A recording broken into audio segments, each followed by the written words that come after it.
What up, Internet? Madison here, the one and only Big Brandon Carter. What up, what up? What up, what up? You love him, you know him. And we're here in Las Vegas for the Bellagio Fountain.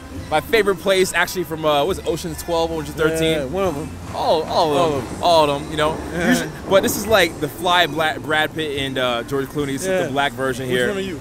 I always wanted to be George Clooney. But I like how Brad Pitt's always eating every scene. I thought he was cool. I'm always eating.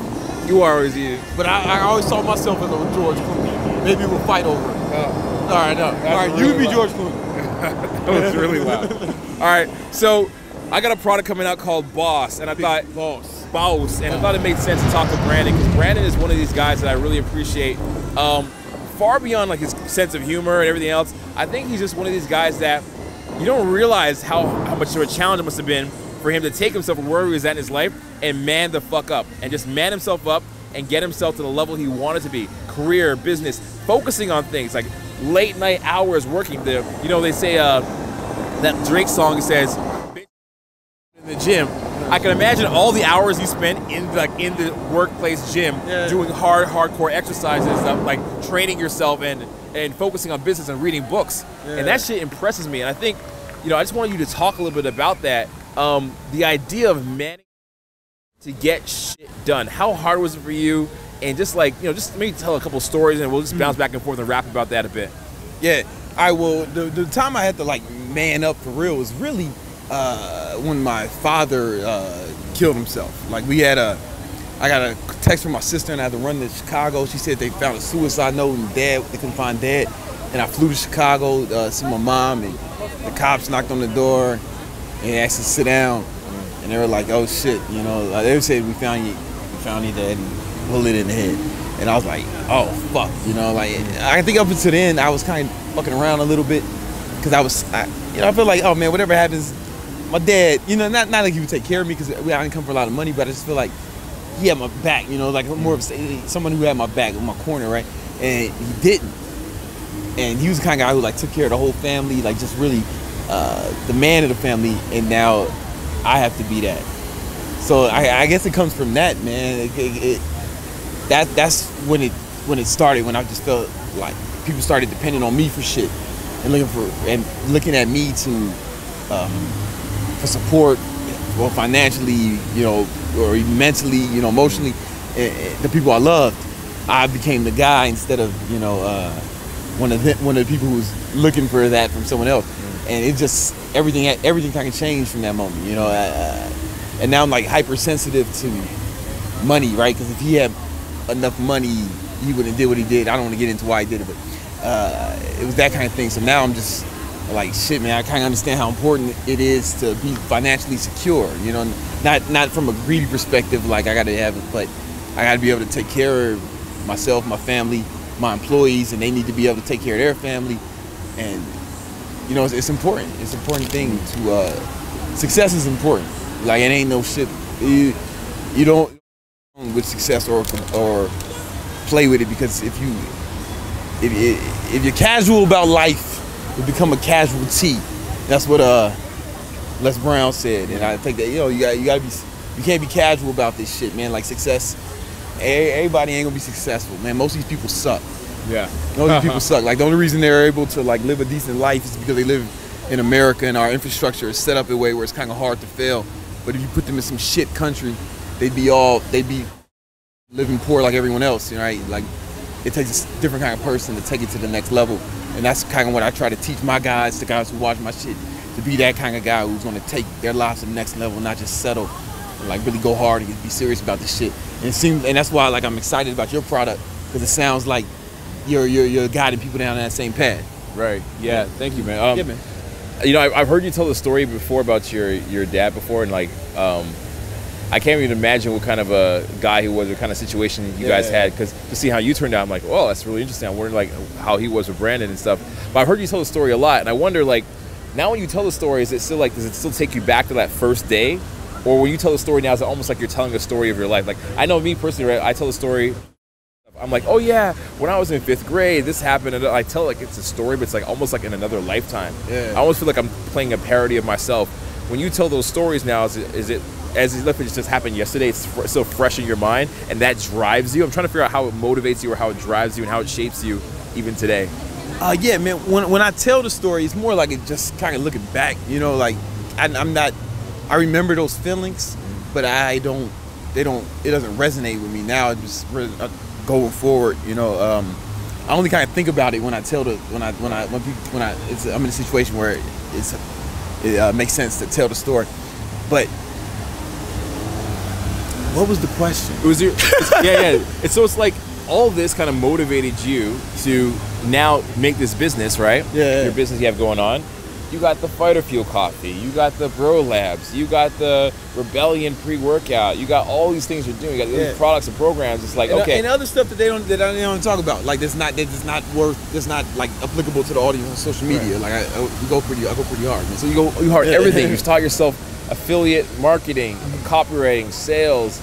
It's like for somebody to even boss up that much, to man up that much, like you had a motivation to do it. But how did you just decide to get so fucking deep in it and so serious with it? Like sincere, like I got good.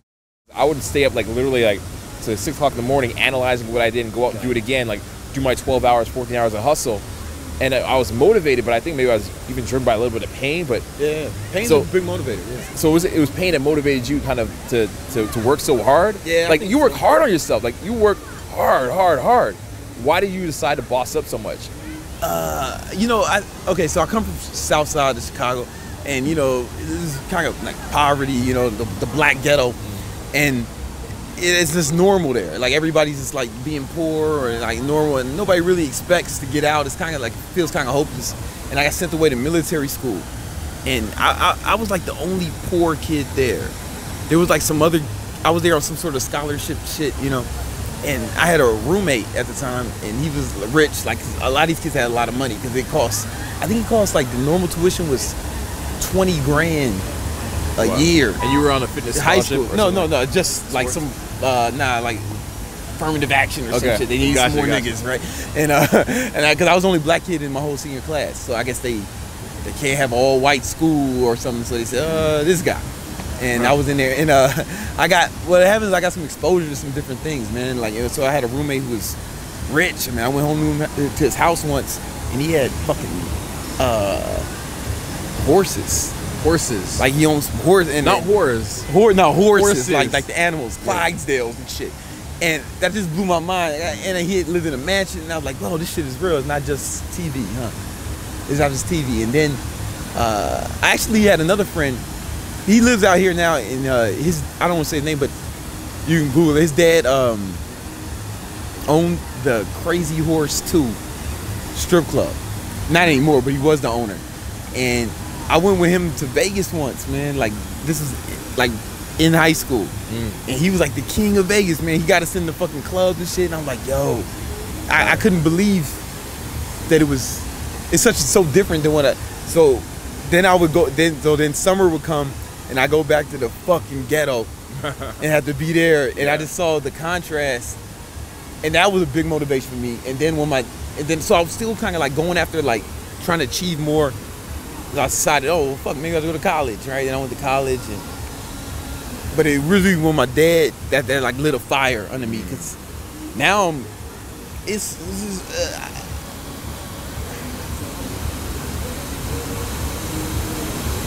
I'm scared of not having enough money now. Like it's a fear, you know, like a legit fear, and it's not from like a greedy perspective. It's just, man, money's like air. I think, you know, like you really like you take it for granted until you're suffocating, right? Like if I put a mask over your face or somebody choked you, then you're like, oh shit, this air thing is important. But you might take it for granted you got enough. Yeah. Well, I come from not having enough, man. So like, I know what it's like to fucking suffocate, if that makes sense. Yeah, absolutely. Yeah. You know, it's funny. I've heard. I did an interview with Nick the other day. Nick, and we were talking about money, and you know this old parable, right? People say money is the root of all evil. Actually, the Bible says the love of money is the root of all evil. Yeah. But I've seen people that had no money and they did some evil shit. Because when you're hungry, when you don't have money, you do some stuff to kind of get by, right? You do some stuff that maybe you find questionable later on in your life, but in that moment you had to do it because you just wanted to get by. Yeah. And it can really go both ways. The times of my life I've done stuff that probably I wasn't the best was when I was like down, like really down. I had a collector, like a bill collector coming after me, or I had like a bailiff or something, and I was like, oh my gosh, like let me just deal with the situation. And I did some stuff that back in the day, man, I even dated a girl who was who I would say was close to a millionaire, and she was crazy, absolutely crazy, like police and stuff. But I did it just because I was like, oh, she can help me with my financial situation. And that was a horrible thing to do. And that getting in a relationship with that girl haunted me for years, the repercussions of that relationship. And so I could see like money being a motivation. For me, you mentioned your dad. For me, it was I grew up in a single parent household without a dad. So I always kind of had like this resentment that there was no man in the house. And I was like, I never want to grow up and be like that man that left. I had an anger at him. I was like, how could he call himself a man? He just left us. He just deserted us. What is he doing? Is he like off somewhere with some girl now? Like, how did he just do that to us? I'm like angry at this guy, right? So I use that as my motivation. I'm like, okay, I never want to be like him. I want to have some sort of integrity. I want to have some sort of like moral code that guides my decisions. I want to have some sort of way I walk through the world, stuff like that. And that was the way that I kind of like based everything that I wanted to do. Even in the product I'm working on, Boss, is about those core character traits and how they can apply to business and relationships and dating. And I thought that a lot of guys just never really go through that phase. Call it the searching phase, call it, as horrible as your situation was, it might even been a rite of passage in a way for you, a part of your life where you went through it and then it changed you and you came out different. I think a lot of guys in society don't have that rite of passage anymore. You mentioned like music, when you had the music thing, and the music thing went up and it didn't work out exactly how you wanted it to. That was also an experience where you have to kind of like refine yourself again and figure, like not reinvent yourself, but refigure what is your purposes, what are your reasons for doing it, and they mold you. I feel like every bad thing that happened to you, you kind of made lemonade out of it, man. I try, man. I do. I appreciate that. I try. The music thing is a cool reminder, man, because like, man, I felt okay. I always thought I'd be a professional musician in some capacity. Like I played drums since I was a kid. I played guitar, keyboard. If you search Brandon Carter acoustic cover on YouTube, I have. I'm fucking nice. Like, I see you. But the hat on, the undershirt, the white beater on. Yeah, I see that. But the fact that, like, I honestly think I was really good, and I still fail. So that means being good's not fucking good enough. Just because you're fucking good doesn't mean you'll be successful. Right. And that was like a realization. So it was like, oh, you just because you can be good, you still gotta fucking go for it. You can be the biggest, the greatest fucking in the world, but if you're not out fucking doing it, it doesn't matter. Right? Like or you can be the greatest fucking anything, and there's some guy there's a guy somewhere in the world who's the best guitarist you'll ever hear of. But he's in this fucking room. He's not going for his, or something like it. So that's a good reminder, man, because it's like, man, I was fucking incredible. I feel like you're decisive though. You're decisive. Everything you've done, you decided. You're like, you cut off every opportunity of not doing that thing. You're like, this is the new thing. This is the new swag. And you're so decisive in what you're doing, and you apply all your power in it, 100% with conviction. And like, that's why. Not why it always works, because it worked, but it could not have worked. It definitely could have worked. There's people that decide they want to be dancers, and they quit and they go to like a ballet school, and they're like, I'm ballet now. Fuck my job. Fuck paying rent. Whatever. I'm a ballet, and ballet's gonna like solve my life, and it doesn't work out. So why did it work out for you? You ever think about that? Like actually, like, I think Chicago. No, I'm saying I think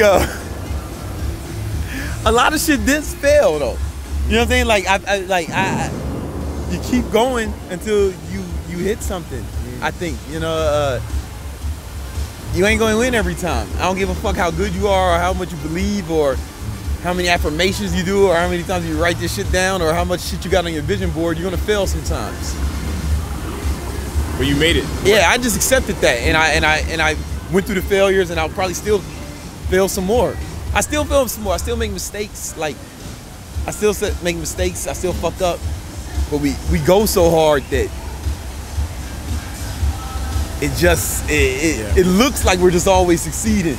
You got but right we action feel a momentum. lot. It's like right action taking momentum. Exactly. You're taking so much right action.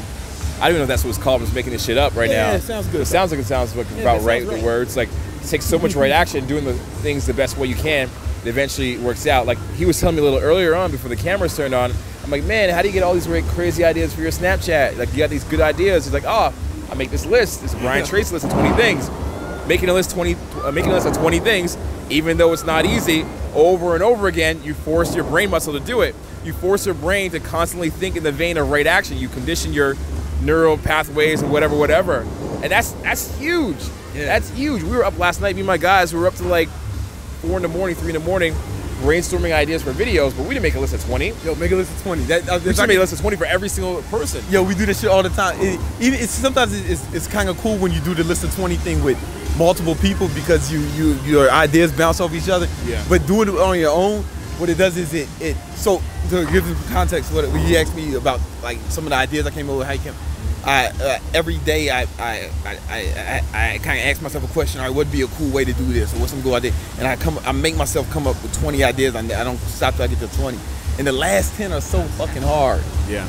But it forces you to think outside of what you. The first 10 are some shit that any asshole would have thought of. Yeah. But it forces you to think of like 10 creative ideas, like legit creative. And creativity, man, is just a talent. Like it's not even a talent. Creativity is just something you can get better at. So it forces you to do that, and then you get to the point where you're just coming up with good ideas all the time, man, because you've trained yourself. And I probably learned that when I was in college, man. Like I didn't do it every day since college, but we do it. I try to do it every day, man. Yeah. You know, it's crazy. I'm gonna say something a little trippy here, kind of add to this. A thought I had last night. It might be able to fit in, maybe it won't. But so on the way over here on this trip, I was like, you know what? Creativity is all around us. I just gotta like accept the creativity, just like embrace it a little bit more. So I said for the whole trip, this whole trip, I'm not calling myself I, because the word I has too much ego. I'm like, for the whole trip, just Madison.